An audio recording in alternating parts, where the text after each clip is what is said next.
तमाम तारीफें और क्रेडिट उसके लिए जिसने इस दुनिया की तमाम चीजें बनाई। तो अभी जावेद अख्तर और मुफ्ती समाइल नदवी की ये डिबेट देख कर आ रहा हूँ। बहुत मजा आया। आई थिंक सबको आया होगा। सारा मामला तो आपको पता ही है कि किस टॉपिक पर डिबेट हो रही थी कि गॉड एग्जिस्ट करता है या नहीं। इस पूरे 2 घंटे के डिबेट में जहां तक मैंने ऑब्जर्वेशन किया, दोनों ने एक दूसरे का सटीक जवाब नहीं दे पाया। ना ही मुफ्ती साहब ने जावेद सर का और ना ही जावेद सर ने मुफ्ती साहब का क्लियर आंसर दे पाया। सिर्फ बातों को गोल गोल घुमाया गया है। मुफ्ती साहब ने तो स्टार्टिंग में ही कहा था कि 2+2=4 जैसा आंसर मैं दूंगा और जावेद सर को भी ऐसा ही आंसर देना है। बट छोड़ो खैर, आज की इस वीडियो में मैं 5 ऐसे क्वेश्चन जावेद सर के जो मुफ्ती साहब ने क्लियर नहीं कर पाए उन्हें वापस रखूंगा। देखते हैं आप में से अगर कोई भी जवाब दे पाए तो प्लीज कमेंट में जवाब दे देना। अब देखो, आप लोग सोच रहे होंगे कि तू क्यों पूछ रहा है भाई, तुझे क्या दिक्कत है। तो देखो, मैं भी एक मुसलमान ही हूँ और मेरा नाम मोहम्मद अरमान है, पर मेरे भी मन में हमेशा से बहुत सारे सवाल हैं जिसका जवाब मुझे आज तक नहीं मिल पाया। खैर, बिना टाइम वेस्ट किए बढ़ते हैं सवालों में। पहला सवाल ये है कि जो जावेद सर ने किया मुफ्ती साहब से कि गॉड दुनिया बनाने से पहले क्या कर रहा था। उससे पहले हजारों करोड़ों अरबों साल तक खुदा बैठा क्या कर रहा था।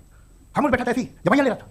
फिर उसे आइडिया आया, यार एक काम करते हैं, वक्त अच्छा गुजर जाएगा, यूनिवर्स बना। इस पर मुफ्ती साहब ने बड़ा इलॉजिकल जवाब दिया जो कि 2+2=4 की तरफ वैलिड नहीं है। इन्होंने कहा कि कायनात से पहले खुदा तो था, तब भी तो टाइम होगा।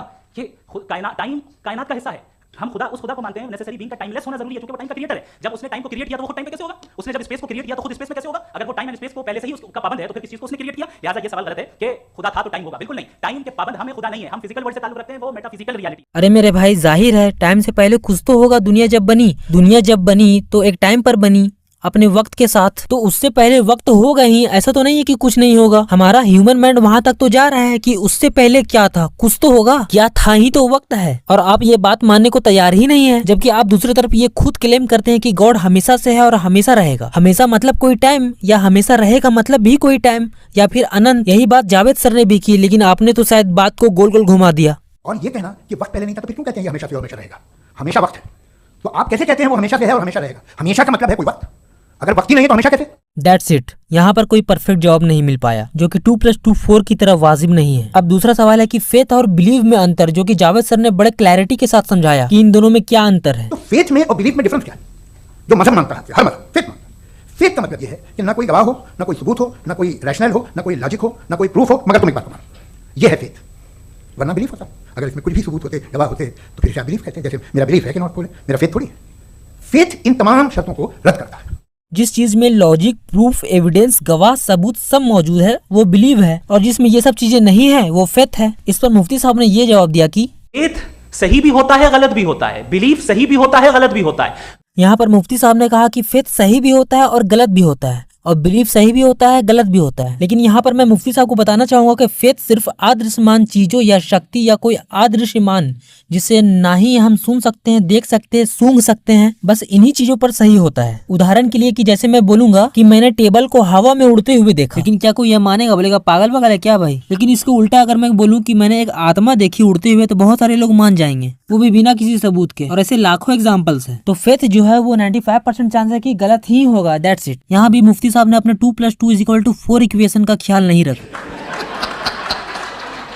अब आते हैं नेक्स्ट क्वेश्चन पर कि मुफ्ती साहब ने बोला कि हमसे टेस्ट लिया जा रहा है। जैसे कि मुफ्ती साहब ने बोला कि हम बुरे काम इसलिए करते हैं क्योंकि हमसे टेस्ट लिया जा रहा है। इस दुनिया में हम आए हैं टेस्ट के लिए, हमारा टेस्ट हो रहा है। चलो मान लेते हैं कि हम एग्जाम के लिए आए हैं। अब जाहिर सी बात है कि एग्जामिनेशन हॉल में एग्जामिनर को कोई हक नहीं है बीच में इंटरफेयर करने का कि तुम क्या कर रहे हो, तुम ये क्यों कर रहे हो, तुम वो क्यों कर रहे हो, तुमने गलत आंसर क्यों लिखा। जब सबका रिजल्ट आना ही है लास्ट में, तो फिर गॉड का इंटरफेयर बीच में क्यों हो जाता है। उदाहरण के लिए एक गरीब बच्चा जिसका बाप मर जाता है किसी एक्सीडेंट से, उसका कोई नहीं है, माँ बड़ी मेहनतों से उसे पाल रही है, इस आस में कि एक दिन वो बड़ा हो जाएगा और अपने बोझ संभालेगा, यानी अपने एग्जाम को बखूबी तौर पर निभाएगा, अपनी जिम्मेदारियों को निभाएगा। उसकी 5 बहनें हैं, उससे उसकी शादी करवानी है। अब इसी बीच उसकी माँ को कैंसर हो जाता है और माँ का इलाज कराते कराते एक दिन उसका एक्सीडेंट हो जाता है और वो दोनों पैर से अपाहिज हो जाता है। अब मुझे बताओ, जिस फैमिली का एक सहारा था, गॉड ने उसे भी छीन लिया। गॉड फिर बीच में इंटरफेयर क्यों कर रहा है, बीच में ही उसे सजा क्यों दे रहा है? क्योंकि रिजल्ट तो आने के बाद उसे सजा देना था। ये कैसा टेस्ट है, ये कैसा एग्जाम है? और इस एग्जाम में कोई भी बच्चा बराबर नहीं है, सबके लिए अलग अलग रूल है। दुनिया में इतने हरामखोर लोग हैं, मर्डरर है, रेपिस्ट है, गरीब को मारने वाले हैं, उनका हक छीनने वाले हैं, रुलाने वाले हैं, दूसरे का हक छीनने वाले हैं।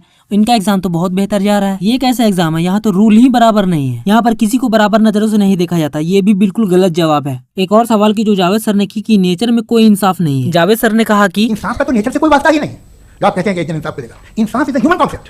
नेचर में कोई इंसाफ नहीं। अगर शेर हिरन को खा जाता है तो उसे कोई सजा नहीं मिलती। इस पर हमारे मुफ्ती साहब ने जवाब दिया, अगर आप ये कहते हैं कि नेचर में इंसाफ नहीं है तो इंसाफ का न होना ये नेचुरल हुआ, तो फिर नेचर को नेचर रहने दे, क्यों हम इतना स्ट्राइव कर रहे हैं दुनिया में इंसाफ लाने के लिए? ये कैसा इलॉजिकल जवाब हुआ भाई? एक तरफ आप बात कर रहे हैं 2+2=4 की और दूसरी तरफ ये। देखो नेचर में शुरू से ही कोई इंसाफ नहीं है और ये बात प्रैक्टिकल है, प्रूव्ड है। जैसा कि जावेद सर ने ऑलरेडी कहा कि शेर हिरन को खाता है तो उसे जेल नहीं होती, नदी हरे भरे पेड़ों को बहा कर ले जाती है तो उसे सजा नहीं होती, बारिश आंधी फसल खराब कर देते हैं तो उसे क्या फांसी पे लटका दे? This is illogical. इंसाफ सिर्फ इंसानों में होता है, ये हमने बनाया है, दैट्स इट, बस। और ये आंसर में भी मुफ्ती साहब अपने बात पर कायम नहीं रहे। एक और बात, मुफ्ती साहब बार बार बोल रहे थे कि आप इविल को कैसे डिफाइन करेंगे। बिल्कुल, तो अगर आप बताएं अगर खुदा नहीं है फॉर एग्जांपल, तो आप इविल को कैसे डिसाइड करेंगे? अरे भाई जब खुदा ही नहीं होगा तो हम इविल को एग्जिस्टेंस में लाएंगे ही क्यों? इविल और गॉड को तो आप डिफाइन करना चाहते हैं, हम तो कब से बोल रहे हैं कि ये दोनों नहीं है, आप डिफाइन करें। लास्ट में एक और बड़ा इंपॉर्टेंट सवाल है कि क्या हमें फ्री विल है? इंसानों को फ्री विल दिया गया है, क्या हमें यहाँ पर आजादी है? अगर है तो फिर आप ये क्यों बोलते हैं कि गॉड का लिखा हुआ है, उसने सब कुछ लिख दिया है, या हमारी किस्मत है, जो किस्मत में है वही होगा? जब उसने हमारी किस्मत में ऑलरेडी सब कुछ लिख दिया है तो फिर ये बार बार क्यों छाती ठोक कर क्लेम करते हैं कि हमें आजादी है, हमें फ्री विल है? हमें तो उसने फ्री विल दिया है, उसने कुछ आजादी नहीं दी है, रत्ती भर भी आजादी नहीं दी है। आजादी होती तो इंसान जैसा चाहता वैसा होता, कोई प्रॉब्लम उसकी लाइफ में नहीं आती। आपस में वो कुत्ते बिल्लियों की तरह मजहब के नाम पर, पैसों के नाम पर एक दूसरे का खून नहीं बहा रहे होते। हाँ, बाद में जब उन्हें अपना हिसाब देना होता तभी वो अपनी कर्मों की सजा भोगते।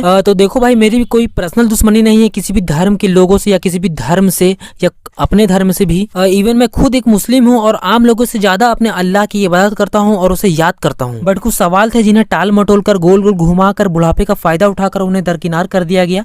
बस मेरा सवाल फैक्ट है और जेन्युइन है। ऐसे बहुत सारे सवाल है मेरे मन में, अगर आप लोगों को वो सवाल के जवाब पता है तो आप कमेंट कर दें। देखो मेरे हिसाब से गॉड का एग्जिस्टेंस का पता लगाना इतना आसान काम नहीं है। यहाँ पर कभी भी परफेक्ट जवाब नहीं मिलेगा दोनों तरफ से। मुझे लगता है कि इंसान कितना भी तरक्की क्यों नहीं कर जाए, हजारों लाखों साल बाद भी इस सवाल का जवाब परफेक्ट तरीके से नहीं दिया जा सकता। और भी बहुत सारे सवाल छूट गए वीडियोस में, सभी सवाल को मैं तो ले नहीं सकता, वीडियो बहुत लंबी हो जाएगी। और ऐसा नहीं कि मैं सिर्फ एथिज्म को सपोर्ट कर रहा हूँ, मेरा सवाल जावेद सर से भी बहुत है जिनका जवाब उन्होंने परफेक्ट तरीके से नहीं दे पाया। उन्होंने भी जो जवाब दिया वो परफेक्ट नहीं थे। अगर आप चाहते हैं कि मैं वो भी सामने रखूँ तो कॉमेंट कीजिएगा इस वीडियो का पार्ट 2, मैं पार्ट 2 लाने की पूरी कोशिश करूंगा। Thank you for watching. समझ में आ रहा है? आप अपनी आर्ग्यूमेंट ऑफ कंटीजेंसी उर्दू में बोल सकते हैं।